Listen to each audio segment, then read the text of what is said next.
Hey everybody, Shane here, Shoebox Legends. Thanks for stopping by for another video. It's been a minute since I put out some content, I think over a week, which is probably the longest stretch in the close to 3 years now that I've been on YouTube between videos. All is well, it's just been a very, very busy stretch here with work, and I have not had a lot of hobby time, but that's just the way it goes sometimes. Work is what gives me the income to participate in the hobby to begin with, so kind of a necessary evil, but I'm glad to be back at it. Had a few minutes today, and I figured I would delve into the brand new Kraft White American cheese box. In case you missed it in the recent VR, what's cool about this, all of the pickups, the recent pickups that are in this box are post-playing era cards. And I talked about that in a VR that I did recently for my buddy Dan over at Old Sarge Collects. But one of my two collecting goals for 2024 is to just show how awesome post-playing era cards can be, and to increase my collection of them and the number of videos that I do on them here on the channel. So we're going to dig in today like we usually do, maybe for 10 to 12 minutes. We're going to start with a great one. This is a card that I've shown before. It is the 2022 Stadium Club Hank Aaron, and this is the members only parallel, which that's a story for another day, but this is a parallel that I've really gotten into over the last, say, 6 months. Kind of building up a nice members-only collection. These are case hits. There are 300 cards on the Stadium Club checklist, and you get one members-only card per hobby case. So there's only going to be one Hank Aaron in every 300 hobby cases of Top Stadium Club. So there can't be a ton of these out there. I love the parallel. Of course, members-only goes back to the early days of Stadium Club more than 30 years ago. And as a brand, there's probably no brand that does it better, in my opinion, in terms of great photographs of players, post-career. Like, look at that shot of Hank and Willie, two of the all-time best, maybe the two all-time best, depending on who you ask, smiling there. I just love that card. I think that's actually my second copy of the members-only parallel of that card, but certainly more Stadium Club in the box that we'll be seeing throughout the year. But next up for today, this one's probably pushing the envelope a little bit, but I guess it's post-life. He didn't really have a playing career, but this is a King Tut Buyback from Allen and Ginter. So this is originally a 2010 Allen and Ginter card, as you can see there. And of course, that set is notorious for its non-sport subjects like King Tut. But as I've talked about in recent videos, this is the 10th anniversary buyback. So this would have been in 2015 Allen and Ginter, issued as a stamped buyback. So this was out in packs in 2010. Topps bought it back, stamped it, and then put it in a pack of 2015 Allen and Ginter. I just love having a King Tut buyback. Like, it doesn't get much more random than that, but as a fan of buybacks, I just thought that was too cool and snatched that up for, I think it was around $3. So can you really go wrong at that price? Probably one of the more random cards we have in this cheese box. Here's another set I've really gotten into over the last couple years, and I've done numerous videos on this. Topps Chrome Gilded collection. This is the 2022 Roy Campanella. This is the first year they did the set, and as you can plainly see, although the lighting in here isn't great today, it's a little too bright, this is the mini diamond refractor. These are numbered out of 50. So just love Campanella. Of course, he actually matches my other collecting theme for the year as well, which is Negro League players and former Negro League players, and kind of growing out that area of my collection. So this one does double duty. Perfect card as it fits both of my 2024 collecting focuses. And aside from that, I just love Gilded collection. So nice campy there. Maybe I'll send that off to be graded, or maybe it'll make its way into the Negro League Z folio that I have going on. Not surprised. There's probably going to be a Gilded card like anytime I rummage through this box, because I have picked up quite a few of these and I continue to be on the lookout for them. Just a huge believer in that set. Next up, we have a hockey card. So it's mostly baseball in here, but I do have a few other sports. And check this one out. This is a Trilogy Ice Scripts Ron Francis autograph.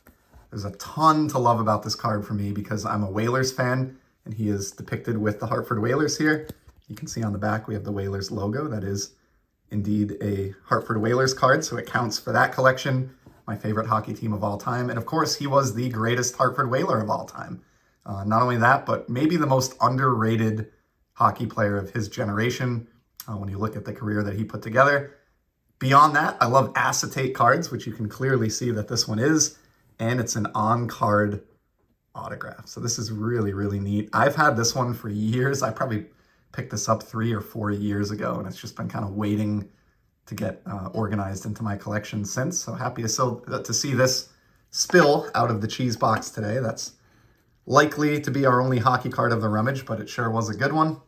Let's see what else we can pull out of here. We go to the left section of the box, and it's Stadium Club again. We started out with Stadium Club, and we're going to continue on here. So I've shown this card recently. This is the 2019, I think it is, Jackie Robinson. Just an amazing photo. But this one here is the red foil parallel, which is not particularly rare or numbered. And although you can't see it here, I love that, you know, there is a nice bright red number 42 right behind Jackie's glove there on his uniform. And also the autograph book that he seems like he's signing for this fan is red as well. So I think all that kind of works. This was like a $1 card.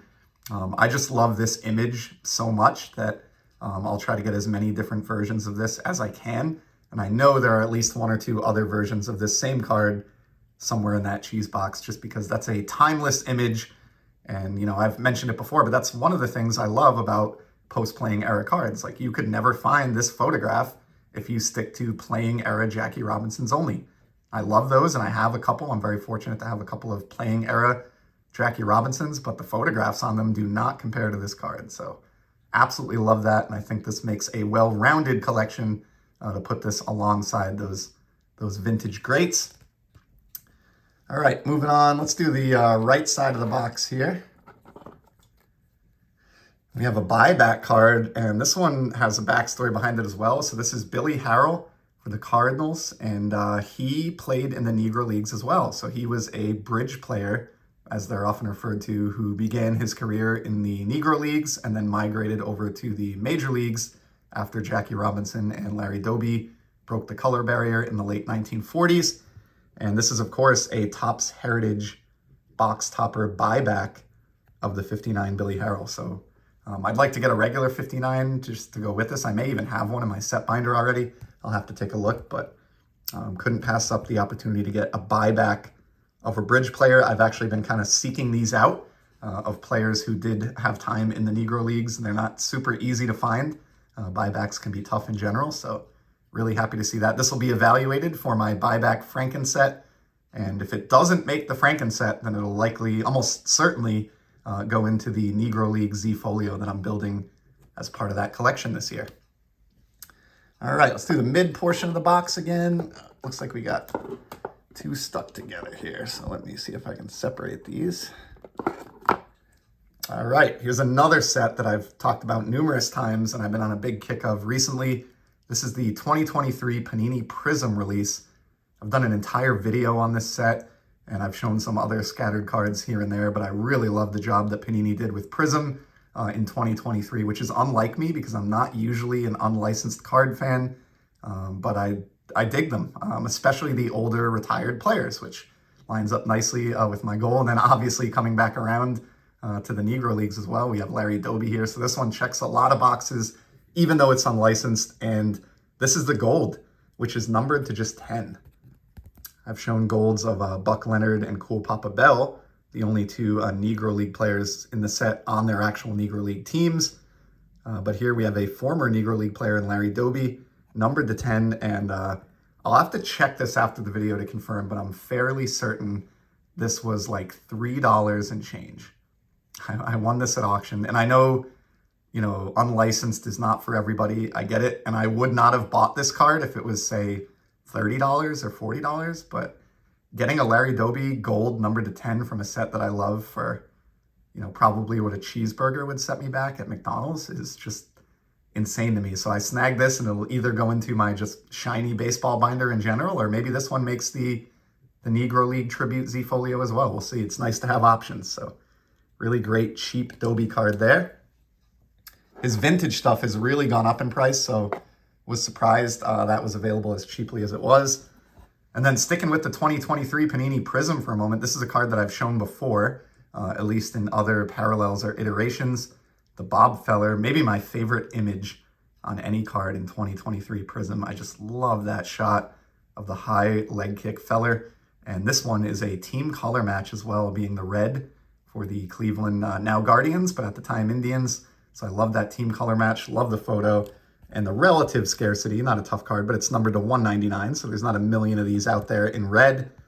And to me, this is one of the parallels to get just because of that team color match and the serial numbering. So great card there. That's either going to go into my shiny Baseball Z as well, or maybe it'll go off to SGC in a grading submission. I don't mind sending these cheap cards off for grading. I think they look great.